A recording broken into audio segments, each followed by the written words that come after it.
네, 두 번째 강의 시작하도록 하겠습니다. 두 번째 강의는 앞에 첫 번째 강의가 고조선부터 시작해서 조선시대를 망라하는 근세 초기의 경찰의 모습이었다면 두 번째 강의는 갑오경장 이후부터 식민지 경찰, 미 군정 경찰까지를 강의하도록 하겠습니다. 세 개 파트로 나눠서 세 번째는 이제 우리 경찰 치안본부, 5.16 군사혁명, 4.19 이거 이런 근대 경찰까지의 모습을 소개하도록 하겠습니다. 두 번째, 갑오 경장 이후의 경찰을 알아보도록 하겠습니다. 여러분 교재 67페이지이고요. 이 갑오 경장 부분에서는 이 연도 보세요. 1876년 강화도 조약 이때를 처음 이제 우리 중요한 역사적 사건으로 기억합니다. 강화도 조약 이후 이모군란, 갑신정변, 동학의 난 이것을 통해서 일본이 침략을 로고로 하기 시작하는데요. 그리고 특히 조선의 내정 개혁을 요구합니다. 대표적인 게 내정 개혁 방안 강령입니다. 이거 암기하셔야 해요. 시험에 나옵니다. 그리고 두 번째 문서는 내정, 개혁, 방안. 여기까지는 똑같네요. 근데 여기는 강령이라고 되어 있고요. 여기는 강목이라고 되어 있습니다. 이 두 개의 문서로 한국 경찰을 법무아문 하에 창설했고 그 이후 내무아문, 지금으로 말하면 어디예요? 행안부, 내무부였어요. 예전에 내무아문 소속을 변경합니다. 그래서 우리 이 파트에서 암기하실 건 이 두 개의 문서, 내정개혁 방안 강령, 내정개혁 방안 강목이라는 두 개의 문서로 김홍진 내각에게 한국 경찰을 근대화할 것. 다시 말하면 일본 스타일의 경찰을 강요하기 시작합니다. 67페이지 보시면요. 김홍집 내각은 가로 1번에 각 아문 경찰을 각 아문 관제에서 법무아문 소속으로 변화시킵니다. 그리고 사법행정경찰을 만들어서 이 경찰의 조직법적, 작용법적 근거를 세우게 되는 게 이 법무아문입니다. 법무아문 소속으로, 그러니까 우리로 말하면 지금 법무부랑 비슷한 거죠. 이 법무아문 소속으로 소속을 변경하게 됩니다. 그리고 대표적인 경무청 관제 직장, 지금으로 말하면 경찰관 직무집행법 좀 되지 않을까 싶어요. 그래서 좌우포도청을 합해서 경무청으로 신설합니다. 경무청. 그리고 법무아문에서 내무아문으로 소속을 변경합니다. 지금으로 말하면 요 명칭 경무청 관제직장 이 갑오경장의 대표적인 그 직제 경찰이 어느 부서에 속하게 되는가 어느 어디에 속하게 되는가 어디에 속하게 된다고 했죠? 내무하는 소속 두 가지는 암기하셔야 되고요. 두 번째 중요한 게 경찰의 최초의 작용법 행정경찰장정입니다. 이래서 경찰작용법을 제정하게 되는 겁니다. 그래서 경무청 관제직장은 경찰 조직법이라고 할 수 있고요. 행정경찰장정은 경찰관 직무집행법이라고 할 수 있는 두 개의 근대 경찰의 어떤 토대라고 할 수 있을까요? 그런 게 마련이 되었습니다. 이쪽으로 옮기겠습니다. 다음 페이지. 그리고 이제 근대 갑오 개혁을 시작했다가 일제는 서서히 1기, 2기, 뭐 고문경찰, 통간부경찰 이런 경찰의 체제를 변화해 가면서 식민지를 강화하기 시작해요. 1910년부터 1919 3.1은 여러분 아시는 3.1운동이에요. 이거 이전에는 헌병, 군인이 경찰을 통치했어요. 무단 통치기라고 합니다. 근데 그 이후 3.1운동 이후에는 일본인들이 알기 시작해요. 우리 어떤 한국의 저력 그리고 한국 그 시민의식, 국민의식에 대해서 눈을 뜨기 시작합니다. 아, 총칼을 차고 이 민족은 다스릴 수 없다. 문화를 바꿔야 한다. 보통 경찰로 전환합니다. 문화 정치기가 시작이 됩니다. 그래서 여러분들이 좀 이제 경찰의 체제가 무단 통치기에서 문화 정치기로 좀 더 세련되고 정교하게 사람들을 식민지화 해가게 됩니다. 그래서 식민지 경찰이 창설이 되는데요. 이 명칭 통감부. 교재에 보시면 이 통감부라는 명칭이 나와 있어요. 가로 7번에 경찰 사무를 위탁해서 한국 경찰 업무가 일본 경찰에 위탁되기 시작합니다. 그리고 통감부의 경모총장, 경모부장 이런 사람들이 바라는 명령에 관해서 성문화하기 시작합니다. 식민지 경찰의 어떤 특징이라고 하면 이 식민지 경찰, 우리 일제시대 순사라고도 했죠. 어떤 중추적인 식민지의 중추적인 역할을 합니다. 그리고 각종 입법을 통해서 경찰권을 행사한다. 근데 이게 불행하게도 일본의 법을 많이 모방하고 일본의 어떤 대변인, 일본 권력을 강화하는 뭐 이렇게 좀 사용이 됩니다. 한국 국민을 탄압하는 사상 경제, 경제 경제, 경제를 이제 뺏는 거죠. 식민들 왜 경제 경찰을 많이 강조했을까요? 식민지의 기본은 뭐예요? 자원과 국토의 수탈입니다. 그래서 경제 경찰이 이 많은 활동을 했던 거죠. 식민지 경제.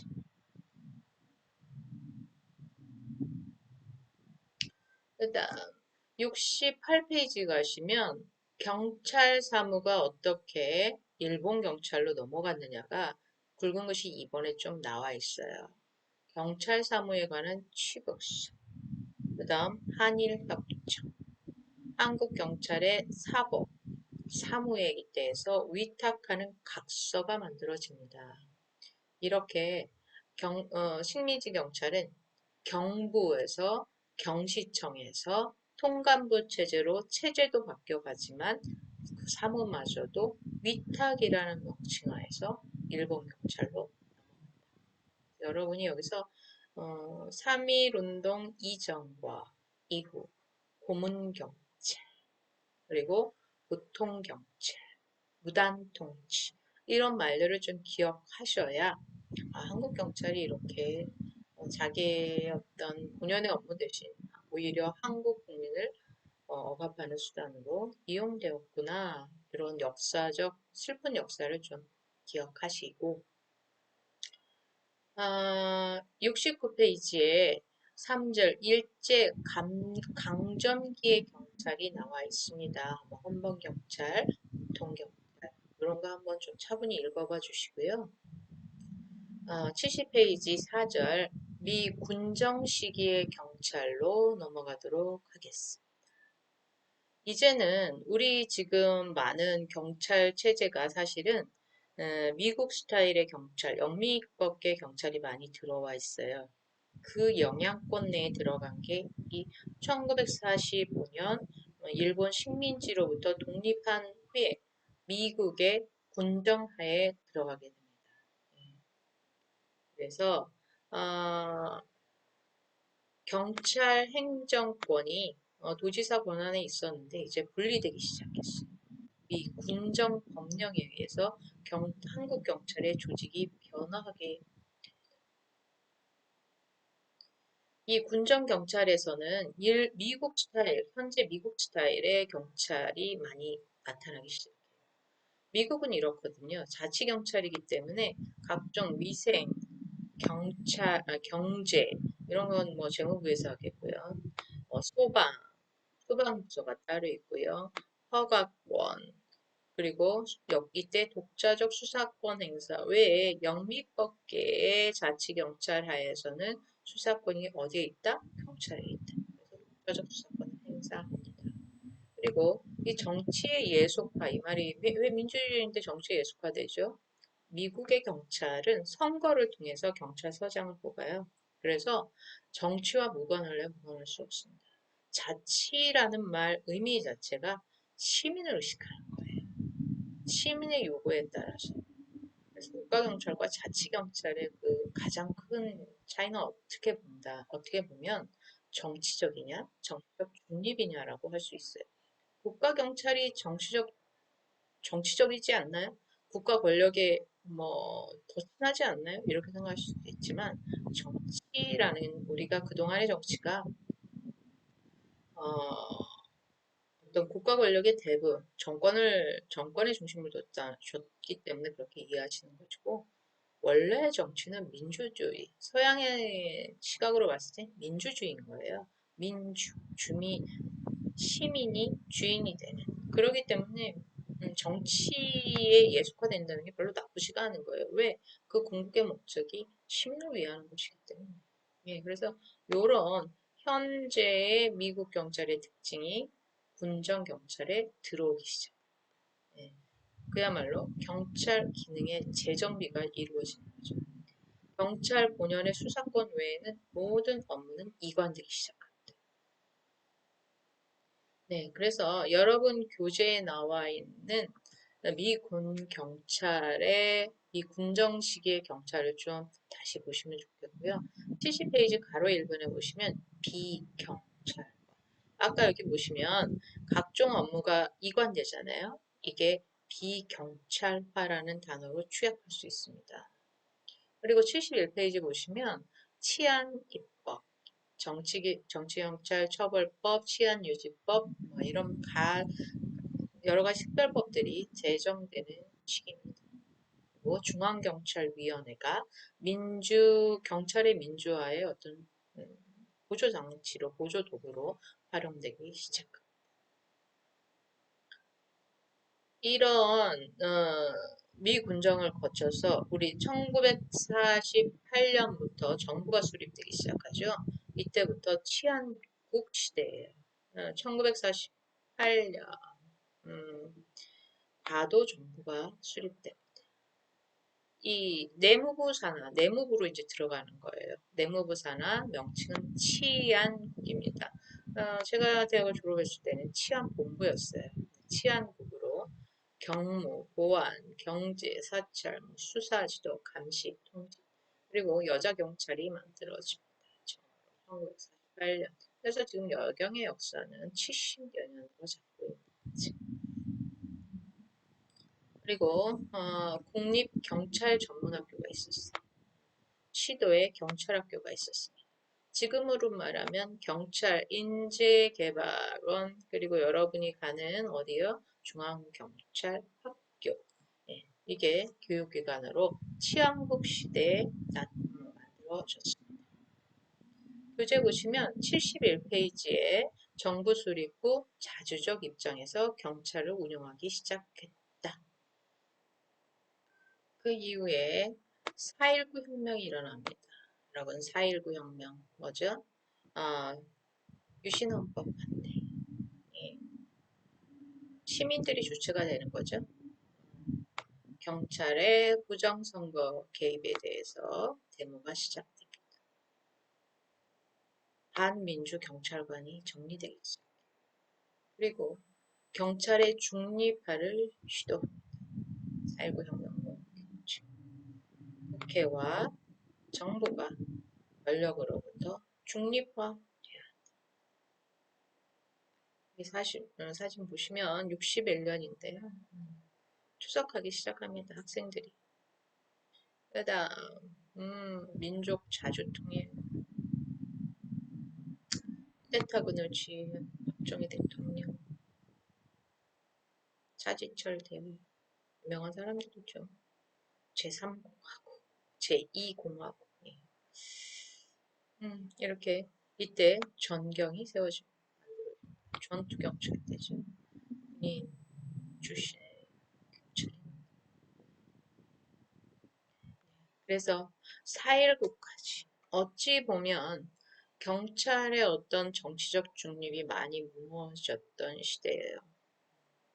그 이유가 5.16 군사혁명입니다. 5.16 이때 경찰 공무원법이 제정이 됩니다. 그리고 그래서 경찰을 별도로 관리하기 시작했고요. 전투 경찰대 설치법도 제정됩니다. 인터폴 가입되는 거죠, 64. 그리고 여러분이 알고 있는 경찰 윤리 헌장까지도 5.16 군사혁명 이후에 제정됩니다. 많이 강화되어 가는 시기인 것 같아요.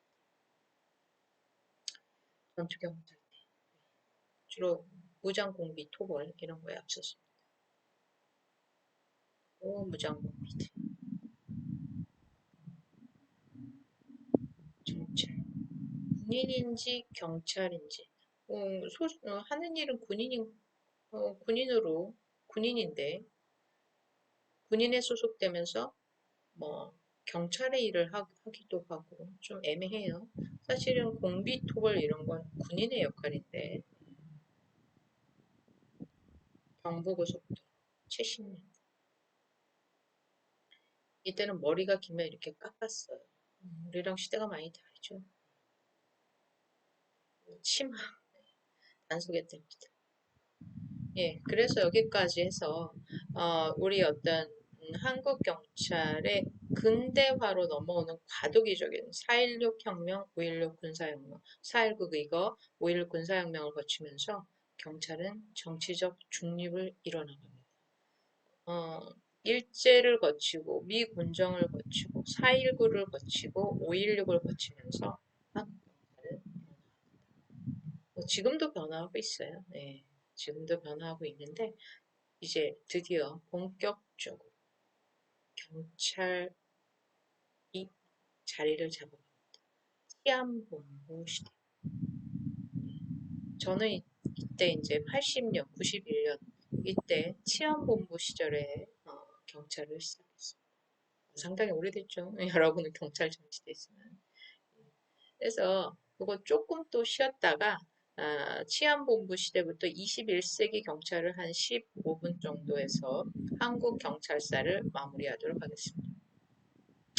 고조선 시대부터 미군정을 거쳐 현대까지 바쁘게 왔기 때문에 여러분들이 교재를 읽어보지 않으면 뭐 이렇게 빨라 훅 왔네 이럴 수도 있어요.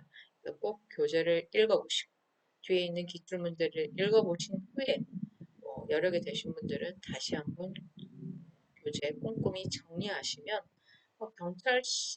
경찰학 정도에 나오는 경찰사는 충분히 문제를 푸실 수 있지 않을까 생각합니다. 우리 잠깐만 쉬었다가 치안본부 시대부터 경찰법 제정 이후 1991년 이후의 경찰, 21세기 경찰에 대해서 공부하도록 하겠습니다.